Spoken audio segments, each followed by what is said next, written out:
Hello students, कैसे हो आप सभी लोग। आप सभी स्टूडेंट्स को स्वागत है यार स्क्वाड यूट्यूब चैनल में।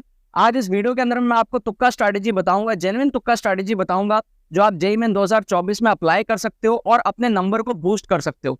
ये वीडियो बहुत ज्यादा हेल्पफुल होने वाला है उन स्टूडेंट्स के लिए, या तो वो जनरल कैटेगरी में है और 120 130 इस रेंज में अटके पड़े हैं, वहां से उनको 30 नंबर के आसपास बढ़ाने हैं, ठीक है। या फिर वो स्टूडेंट्स जो कैटेगरी वाले हैं जिनको 90 100 इस रेंज में लेकर के आना है, 110 इतना तक लेकर के आना है और वो थोड़ा सा पीछे रह रहे हैं 40 नंबर 50 नंबर के आसपास। या फिर उन स्टूडेंट्स के लिए जो एब्सोल्यूट जीरो पे हैं, जस्ट अपनी इज्जत बचाने के लिए उनको ठीक ठाक सा परसेंटाइल लाना है जिससे कि वो घर में दिखा पाए या हमारी 70-80 परसेंटाइल आई है, या फिर एक डिमोटिवेटेड फील ना हो, कम से कम सेकंड अटेम्प्ट में क्रैक करने की कोशिश कर सकें, ठीक है। तो कोई बच्चा अगर जीरो पे भी है, बहुत सारे बच्चे जीरो पे भी होते हैं, ठीक है, तो अब वो बच्चा क्या करे, या तो होप छोड़ दे या फिर जो भी उसके पास में सिचुएशन बची हुई है, टाइम बचा हुआ है, उसमें कुछ ना कुछ बेस्ट करके आ सके। तो हार मानने से अच्छा अपना बेस्ट पॉसिबल चीज करो। यही चीज मैंने करी थी, मैं एनआईटी त्रिची पहुंचा था। मैं अगर हार मान लेता अपने सिचुएशन में तो मेरे को एनआईटीज नहीं मिलती, मेरा स्कोर 130 में स्टक हो जाता।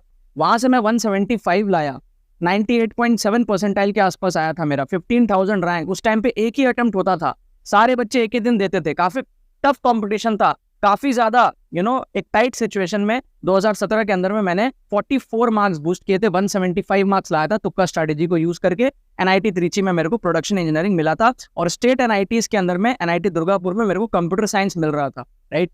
तो ये तुक्का स्ट्रैटेजी बहुत जेन्युइन होती है। जो भी स्मार्ट बच्चे होते हैं जिनका दिमाग खुला होता है वो इस चीज को समझते हैं, लेकिन जिन बच्चों का दिमाग एकदम बंद है वो इस चीज को समझ नहीं पाते हैं। तो मैं आप सभी को बोलूंगा कि अपना माइंड एकदम ओपन रखो। आपको मैं with logic, with proof, with सारी की सारी साइंस इस वीडियो में समझाऊंगा कि कैसे आपका तुक्का स्ट्रैटेजी जो है वर्क करता है और जेईई मेन में आप इसको जो है अप्लाई कर सकते हो।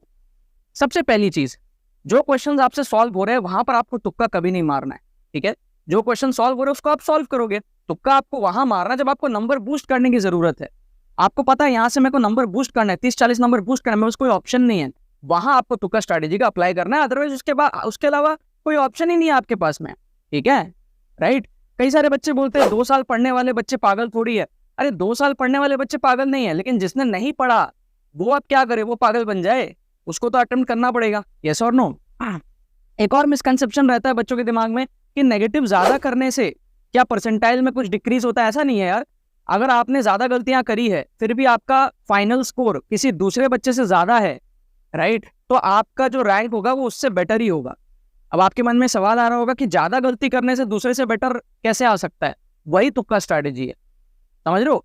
थोड़ा थोड़ा आपको समझ में नहीं आएगा, मैं आपको लिख लिख के अभी समझाऊंगा कैसे आप लोग जो है ज्यादा गलतियां करोगे दूसरे से, लेकिन एट द सेम टाइम ज्यादा नंबर लाओगे दूसरे से, ठीक है। वो कैसे होगा, बचे हुए क्वेश्चंस को अटेम्प्ट करके, और अटेम्प्ट करके प्रोबेबिलिटी को आप समझो। मैं आपको समझाता हूँ। सबसे पहले यार मैंने जेईई मेन का एग्जाम दिया 2016 में। 2016 में जब मैंने जेईई मेन का एग्जाम दिया ना तो एकदम नर्वस हो गया था, प्रिपरेशन भी अच्छी नहीं थी। सिर्फ 15 क्वेश्चन मेरे से सॉल्व हुए थे, ठीक है, सिर्फ 15 क्वेश्चन मेरे से सॉल्व हुए थे। और 15 क्वेश्चन सॉल्व जब मैंने किए तो इस 15 की चेकिंग मैंने घर में आके अलग से करी थी। इस 15 में से मेरे 11 सही हुए थे, ठीक है, 11 सही हुए थे और 4 गलत हुए थे इस 15 में से। और 90 क्वेश्चन हुआ करते थे उस टाइम पे सिंगल करेक्ट के। अभी तो कम क्वेश्चन है सिंगल करेक्ट, और मोस्टली जो तुक्का लगता है वो सिंगल करेक्ट में लगता है। तो मैं आपको आपके हिसाब से कन्वर्ट करके बता दूंगा, ठीक है। बट मेरा केस सुनो जिससे कि आपको बहुत रिलेट होगा। किसी और ने अगर किया है, मैंने कोई चीज विजुलाइज करी, अब वो चीज मैं आपको थाली में परोस के दे रहा हूँ, तो आपके लिए और आसान हो गया, ठीक है। मेरे को कोई सिखाने वाला नहीं था, ये चीज मैंने अपने अंदर से सारी चीजें करी थी। और जितने भी ट्रिक्स जो मैं आपको सिखाता हूँ, ठीक है, वो सारी चीजें मेरी खुद की बनाई हुई होती हैं। सो यहाँ पर 11 सही और 4 गलत हो तो मेरा स्कोर कितना आना चाहिए था, 44 - 4, तो मेरा स्कोर आना चाहिए था 40 का। लेकिन मेरा फाइनल स्कोर पता है कितना आया, 110। 110 कैसे आया मैं आपको बताता हूँ। बचे में जो 75 क्वेश्चंस थे, क्योंकि टोटल 90 क्वेश्चंस होते थे, 30-30-30, अभी 20-20-20 है, मैं आपको समझाऊंगा कन्वर्ट करके। तो बचे हुए जो 75 तो मैंने पूरे तुक्के मारे थे। अब तुक्का ऐसा नहीं कि अंधा तुक्का जय माता दी लेट्स रॉक कुछ भी कर रहे हैं, नहीं, सोच सोच के देख के फील करके ऑप्शन एलिमिनेट करने की कोशिश करके जुगाड़ लगा के जो जैसे हो पाया वैसे किया मैंने, ठीक है। और जो मेरा फाइनल स्कोर आया था मैं आपको बताता हूँ, 110 का आया था और मैंने 70 नंबर यहाँ पे बूस्ट किए थे। तो 70 नंबर बूस्ट करने के लिए मेरे यहाँ पे 29 क्वेश्चन सही हुए थे, ठीक है। और आप देख सकते हो यहाँ पे 46 क्वेश्चन मेरे गलत हुए थे। तो यहाँ पर आप देख रहे हो 46 क्वेश्चन गलत किया मैंने, तो बहुत बड़ा लग रहा है, बहुत बड़ा लग रहा है ना।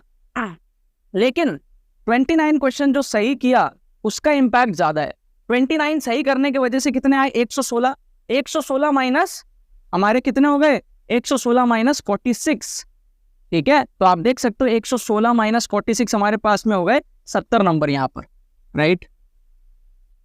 क्या आपको बात समझ में आ रही है यहाँ पर, क्या आपको यहाँ पर बात समझ में आ रही है? तो जो मेरा टोटल स्कोर आया 40 प्लस 70 वो आया 110 का, और यहाँ पर मेरा जेईई मेन का कट ऑफ क्लियर हो गया। जेईई मेन का जो कट ऑफ था, जेईई मेन कट ऑफ जो था वो 100 का था। तो ये जिंदगी मैंने जी है, ऐसा नहीं है कि ऐसा हो नहीं सकता, हो सकता है। और आप देखो ध्यान से, 75 में 29 तुक्के सही करना, मतलब ऑलमोस्ट आप देखो, अगर 30 सही होता तो 40% होता, 40% से थोड़ा सा कम। ठीक है, तो आप देख सकते हो यहाँ पर ऑलमोस्ट 0.38 to 0.4 के आसपास ये प्रोबेबिलिटी बन रही है। ठीक है ना, मतलब हर 10 में से 4 तुक्के सही। मैं नियर अबाउट 0.4 ही मान लेता इसको, राइट। 70 में 28 होता है 40%, और 75 में 30 होता, राइट। तो ये 40% से थोड़ा सा कम। एक्चुअल में क्या होता है, जो हमारे पास में प्रोबेबिलिटी ऑफ गेटिंग द तुक्का करेक्ट इज 10 में से 2-3, या फिर मैं कहूँ 20 में से अगर आप 20 तुक्के मारते हो तो आपके 5 तुक्के सही होते हैं, 1/4 के आसपास। 4 ऑप्शन है, अगर आप लाइन से मारोगे मान लो, तो आपके 20 में से 5 सही होंगे। ठीक है, ऑन एन एवरेज। तो 20 में से 5 ना सही करके मैं बस कह रहा हूं कि 20 में से हम ट्राई करेंगे 8 से 10 सही करने का। और अगर बॉर्डर लाइन भी देखें, 8 वाला भी पकड़े, तो ये 40% वो बॉर्डर लाइन वाला केस मेरे को दिख रहा है, राइट। तो इसके वजह से जो बूस्ट हुआ उसके वजह से मेरा जेईई मेन का कट ऑफ क्लियर हुआ। यस और नो? अब आप समझो, जब मैं 2017 में आया, अगेन 2017 में मेरी प्रिपरेशन अच्छी नहीं थी। अभी क्या है, किसी को जज नहीं करना चाहिए। बहुत सारे बच्चे मैं देखता हूँ एक दूसरे को जज करते हैं, यार बहुत सारी अलग अलग सिचुएशन सबके होते हैं। तो 2017 में मेरी सिचुएशन ऐसी थी कि मैंने पढ़ाई नहीं करी ड्रॉप ईयर में भी। बहुत सारे ड्रॉपर्स नहीं पढ़े होते हैं। तो जब मैंने नहीं पढ़ा अच्छे से, थोड़ा बहुत ही पढ़ा, मेरा जो स्कोर आता था ना वो 100, 110 इस रेंज में आता था। और फिर मैंने लास्ट मोमेंट में कुछ स्टडी टेक्निक्स मैंने अपने सीक्रेट फॉलो किए, और वो सारी चीज़ें करके मैं 120, 130 इस रेंज में जाने लगा। जेईई मेन का जब एग्जाम था तो मैंने यार 39 क्वेश्चंस सॉल्व किए थे। इस 39 की चेकिंग मैंने अलग से की थी, तो मेरे जो स्कोर आए थे वो आए थे 35, मतलब करेक्ट। और 35 या 34, I am not sure, I think 34 was correct. ठीक है, और 5 वॉज इनकरेक्ट। 39 मैंने अटेम्प्ट किए थे सॉल्व करके अच्छे से, जिसमें से 34 सही थे, 5 गलत थे। तो इसमें जो मेरा स्कोर बन रहा था ना वो 131 का आसपास बन रहा था। ठीक है, 131 के आसपास मेरा स्कोर बन रहा था। अब मेरे पास सिचुएशन क्या थी, या तो मैं यहाँ पे पेपर छोड़ देता, क्योंकि सारे तो सही नहीं होते ना, थोड़े कम। आप लोग क्या सोचते हो ना कि 150 नंबर अटेम्प्ट किया तो 150 ही आएंगे, ऐसा थोड़ी होता है, कम आते हैं ना। अब आपकी परसेंटेज एक्यूरेसी कितनी है वो आप देखो सॉल्विंग की मॉक टेस्ट वगैरह में। तो यहाँ 131 आता। अब 131 में तो जनरल कैटेगरी के अंदर मेरे को एनआईटीज नहीं मिलता, अच्छा कॉलेज नहीं मिलता मेरे को। यहाँ पे मेरी रैंक थोड़ी पीछे आ जाती, 40,000, 50,000, 60,000 आ जाती। मेरे को चाहिए था अच्छा एनआईटीज, कम से कम स्टेट के अंदर में एनआईटी दुर्गापुर में अच्छे ब्रांच मिलते, या फिर टॉप एनआईटीज में कुछ पीछे का भी ब्रांच मिलता। कम से कम मेरा टारगेट था 20,000 के अंदर रैंक लाने का, ठीक है, और एनआईटी सिक्योर करने का। तो यहाँ पर मेरे को पता था मैं स्कोर से सेटिस्फाइड नहीं होने वाला, तो मैंने अटेम्प्ट करे थे बचे हुए क्वेश्चंस। अब बचे हुए कितने क्वेश्चंस अटेम्प्ट करे, 51, क्योंकि 90 में से 39 गया तो 51 बचा, राइट। इस 51 में से मेरे कितने सही हुए, इस 51 में से ना मेरे 19 सही हुए और 32 गलत हुए। तो आप देखो ज्यादा गलत किया लेकिन नेट स्कोर मेरा पॉजिटिव ही आया। क्यों? क्योंकि 19 सही होने के लिए मेरे को 76 मार्क्स मिला और 32 गलत हुआ, तो आपका 44 मार्क्स का यहाँ पर इंक्रीमेंट आया। और ये दोनों जब ऐड हुआ तो मेरा फाइनल स्कोर 175 का आया। जब मेरा 175 का स्कोर आया तो मेरा जो AIR आया वो आया 15,207, which is equivalent to almost 98.7 percentile, और मेरे को NIT त्रिची में प्रोडक्शन इंजीनियरिंग मिला। तो ये तुक्का स्ट्रैटेजी है, ठीक है। और हम अगर प्रोबेबिलिटी देखें वापस से, यहाँ पर हमने 0.4 के आसपास सही किया, उससे थोड़ा सा कम। यहाँ भी अगर आप देखोगे तो 51 में मैंने 19 तुक्के सही किए, ठीक है। 50 में 20 होता तो 40% होता, 51 में 19 सही किया, तो वही 35 to 40% के बीच में, मतलब वही यार 0.35 से लेके 0.4 के बीच में हमारे पास में जो है ये तुक्के की एक्यूरेसी है। ये वो क्वेश्चंस हैं जो मैंने तुक्के मारे इंटेलिजेंट गेसिंग से, ऑप्शन एलिमिनेशन से, जुगाड़ ट्रिक से। क्या आपको बात समझ में आ रहा है? देखो 2-3 चीजें होती है। एक तो होता है जुगाड़ ट्रिक्स, ये सारे मेरे बनाए हुए होते हैं, ये मैं आप लोगों को सिखाता हूँ कोर्स के अंदर में। जुगाड़ ट्रिक्स हो गया हमारे पास में ऑप्शन एलिमिनेशन हो गया, ऑप्शन एलिमिनेशन हो गया, और हमारे पास में क्या हो गया, इंटेलिजेंट गेसिंग हो गया। जब हम ये सारी चीजें करते हैं, इंटेलिजेंट गेस, जब हम ये सारी चीजें करते हैं तो उससे क्या होता है, जो हमारी नॉर्मल प्रोबेबिलिटी है 4 में से 1 सही होने की, उसको हम इंक्रीज कर लेते हैं। 25% है ये, 25% से हम बढ़ा करके 35 to 40% में ले जाते हैं, हम इस रेंज में पहुंच जाते हैं। ठीक है, बॉर्डर लाइन देखिए, लोअर बॉर्डर, तो इट इज 40%, 8। इस रेंज में जैसे ही हम पहुंचे, थोड़ा सा एडजस्टमेंट किया बस हमने, 25% प्रोबेबिलिटी को हमने 40% कर लिया, और वो पॉसिबल है। जब आप इंटेलिजेंट गेसिंग करोगे, ऑप्शंस को एलिमिनेट करके तुक्का मारोगे, जुगाड़ लगा के क्वेश्चन सॉल्व करोगे, किसी में आप 2 ऑप्शन एलिमिनेट करोगे, किसी में जुगाड़ से एक्यूरेट आंसर आ जाएगा, किसी में आप इंटेलिजेंट गेसिंग करोगे, राइट? तो ये चीज पॉसिबल है। अगर आपको लगता है नहीं यार मेरे से तो 20 में से 5 तुक्के भी सही नहीं होंगे, 4 होंगे ना, तो भी आपका नेगेटिव नहीं है। 20 में से 4 सही करोगे, 16 गलत करोगे, -16, फिर भी 0 हो गया। अगर आपको लगता है नहीं सर 4 भी सही नहीं होंगे, 3 ही सही होंगे, तो भैया आपका कुछ नहीं हो सकता फिर। ठीक है, आपका दिमाग इतना बंद है कि आप फिर कुछ आप पढ़ के भी नहीं कर सकते, ऐसे भी कुछ नहीं कर, आप पढ़ोगे भी नहीं, फिर आप ये भी नहीं समझोगे, तो फिर कुछ नहीं किया जा सकता। क्या आपको बात समझ में आ रही है? आराम से आप 20 में से 8 तुक्के सही कर सकते हो, 7-8 तुक्के, 9 तुक्के आराम से सही कर सकते हो। और इसका डिमॉन्स्ट्रेशन मैं आपको कोर्स के अंदर में दिखाता हूँ। ये जो हमारा एक्सक्लूसिव ट्रिक्स कोर्स है ना, जिससे बहुत सारे बच्चे इसके अंदर में एनरोल कर रहे हैं, ऑन डेली बेसिस अपने नंबर को बूस्ट कर रहे हैं। सिर्फ 10 घंटे का एक कोर्स होता है हमारे पास में। 10 घंटे में आप क्या करते हो, सारे के सारे ट्रिक्स सीखते हो, जितने भी टाइप्स ऑफ ट्रिक्स है उनका इलस्ट्रेशंस देखते हो आप। उसके बाद में फुल पेपर तुक्का ट्रिक्स देखते हो। ठीक है, 5 पेपर्स के अंदर में आपको जेईई मेन ऑफिशियल पेपर्स के अंदर में फुल पेपर तुक्का ट्रिक्स दिखाया है, और दिखाया है किस तरीके से आप लोग कुछ ना जानते हुए भी आराम से जो है 70, 80, 90 नंबर ला सकते हो। बैक टू बैक एपिसोड्स में मैंने ये दिखाया है। ठीक है, क्या आपको बात समझ में आ रही है? तो ये चीज on the spot exam scenario के हिसाब से तुक्का ट्रिक्स देखने के लिए कोर्स में आप एनरोल करो, पूरा माइंडसेट आपका डेवलपमेंट होगा। जितनी चीजें मेरे को आती है सारी चीजें मैं आपको सिखाऊंगा, और आपका कॉन्फिडेंस मोमेंटम काफी हाई हो जाएगा। रिस्क मैनेज करना आप सीखोगे। आपको डर लगता है कि अरे यार नेगेटिव हो गया, तो वो सारी चीजें आप जब रियल टाइम सिनेरियो में देखोगे, मैं जब कर रहा हूँ, रिकॉर्डेड लेक्चर्स होते हैं, बट जो मैं करता हूँ वो ऑन द स्पॉट करता हूँ। जैसे कि जेईई मेन का पेपर चल रहा है, राइट, और उसके अंदर में आप देखते हो किस तरीके से तुक्का ट्रिक्स लगता है। उसमें गलतियां भी होती हैं, सही भी होते हैं, और जो नेट रिजल्ट आता है वो आपको देखने को मिलता है। जो आपको यहाँ पे बात बता रहा हूँ, इसको हम लोग अचीव करते हैं, राइट। तो ये सीन बना। अब आप समझ पा रहे होगे कि ऑलमोस्ट हमारा टारगेट क्या है, टू गेट 40% करेक्ट, और ये चीज पॉसिबल है। अब आपके केस में आप देखो, मान लो 3 केसेस लेते हैं। पहला केस लेते हैं जब बच्चा एकदम 0 पे है। बच्चा अगर एकदम 0 पे है तो आपके पास में फिजिक्स, केमिस्ट्री और मैथ्स तीनों में 20-20 सिंगल करेक्ट है। तो 20-20 सिंगल करेक्ट में आप कितने सही कर सकते हो? 20-20 सिंगल करेक्ट में आप कितने सही कर सकते हो? 8-8। ठीक है, 8 सही करोगे, 12 गलत करोगे, 8 सही करोगे, 12 गलत करोगे, 8 सही करोगे, 12 गलत करोगे, 8 सही होने के 32 - 12, 20 आएंगे आपके तीनों सब्जेक्ट में। तो आपके 60 नंबर जो है सिर्फ तुक्का ट्रिक से आ सकते हैं,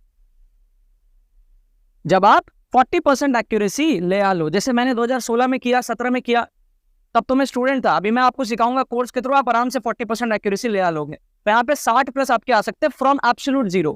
ठीक है, और आपको पता है जितने भी बच्चे देते हैं एग्जाम, 12 लाख बच्चे एग्जाम देंगे, 5-6 लाख बच्चे इतना भी नहीं ला पाएंगे। तो इतने बच्चों को तो आप तुक्के से उड़ा दोगे। ठीक है, अब सवाल आता है कट ऑफ में कैसे पहुंचना है। ठीक है, तो ये तो हम बच्चों के लिए जिनको थोड़ी बहुत इज्जत बचानी है, 70 परसेंटाइल के आसपास चाहिए, 75 के आसपास चाहिए, घर में दिखाने के लिए, कॉन्फिडेंस के लिए कुछ करोगे ना, वहां पे जाके इन्विजिलेटर का मुंह थोड़ी तापोगे, उसके लिए ये है। अब मान लो वो बच्चे जो कैटेगरी वाले स्टूडेंट्स हैं और उनसे मान लो 40-50 नंबर ही हो रहा है। बहुत सारे बच्चे इस रेंज में स्टक होते हैं 40-50 में, समझ रहे हो आप बात को?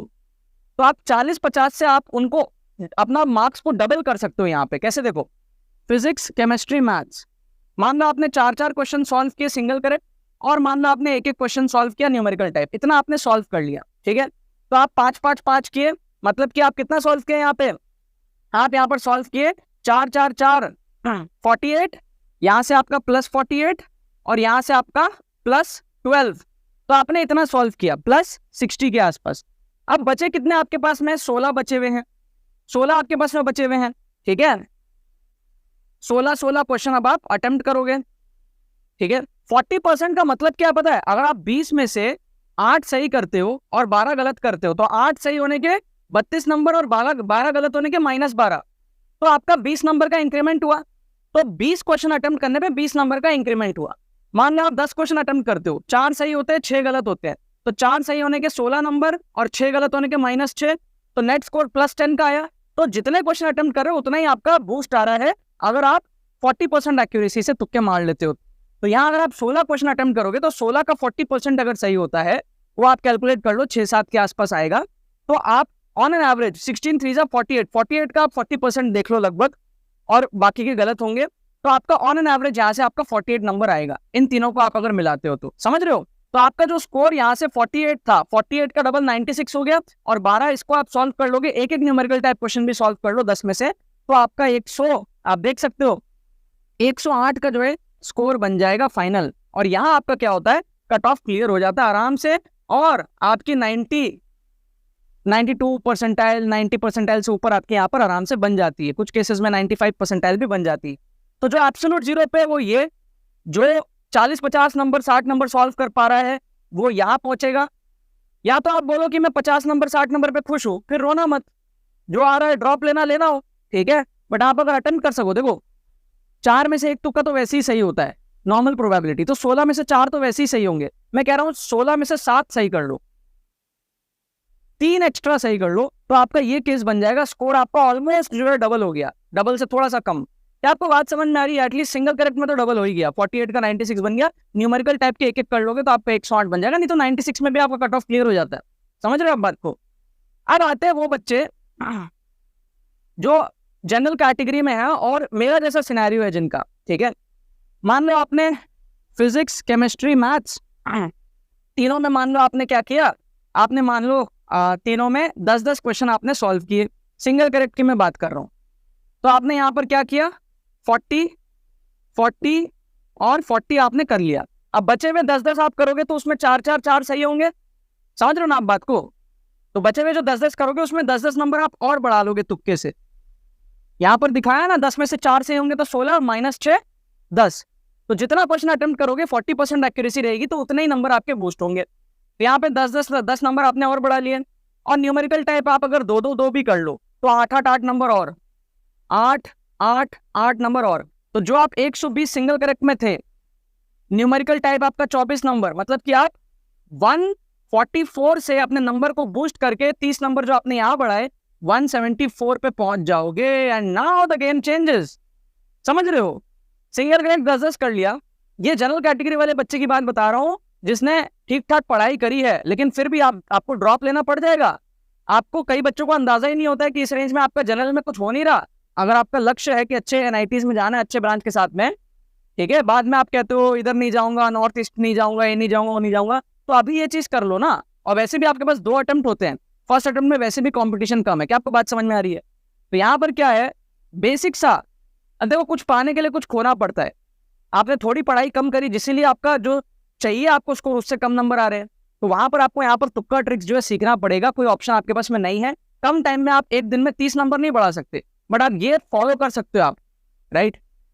तो आपको समझ में आया। कोई बच्चा अगर मान लो 200 नंबर पे है तो वो अगेन 30 नंबर नहीं बढ़ा पाएगा, थोड़ा सा कम बढ़ाएगा, ठीक है। कोई 200 पे तो वो 20 नंबर बढ़ा लेगा, लेट से। क्या आपको बात समझ में आ रही है? येस और नो, ठीक है। तो आप लोग यार इस कोर्स के अंदर में एनरोल करो। इसमें मैं आपको सारे के सारे टेक्निक्स सिखाता हूँ, ट्रिक्स के, जुगाड़ हो गया, ऑप्शनल इंटेलिजेंट गेसिंग। इसके अंदर में बहुत सारे साइंटिफिक स्टडी टेक्निक्स भी है, बहुत सारे स्ट्रैटेजीज भी है जो आपको सेकंड अटेम्प्ट में बहुत ज्यादा काम आएंगे। किस तरीके से पढ़ना है, क्या करना है, रिविजन टेक्निक्स, बहुत कुछ है। बट अभी फिलहाल फर्स्ट अटेम्प्ट में आप अगर एनरोल करते हो, आपका एक्सेस सेकंड अटेम्प्ट तक ही रहेगा। तो इसको आप आज ही एनरोल करो, अभी एनरोल करो, 10 घंटे में आप कोर्स को कंप्लीट कर सकते हो। फ्री मॉक टेस्ट भी आपको प्रोवाइड करा जा रहा है, ठीक है। कोई भी डाउट होता है व्हाट्सअप करो। और अगर आपको जल्दी कोर्स चाहिए तो आप पेमेंट करने के बाद ना हमारी टीम को व्हाट्सअप पे स्क्रीनशॉट भेज देना, तो ज़्यादा आसानी होगा, जल्दी आपको जो है कोर्स मिल जाएगा, ठीक है। बाकी कोई भी इशू हो कमेंट करो, मैं आपको रिप्लाई करता ही हूँ। आई नो आप लोगों को ये वीडियो बहुत ज़्यादा अच्छा लगा होगा, बहुत ज़्यादा पसंद आया होगा। खुले दिमाग से अगर आपने इस वीडियो को देखा है, समझा है, तो आपने बहुत कुछ यहाँ पर सीखा है। चलो बाकी तो बस यही बात है। बहुत बहुत धन्यवाद मेरे साथ इस वीडियो में जुड़ने के लिए। बने रहिए यार।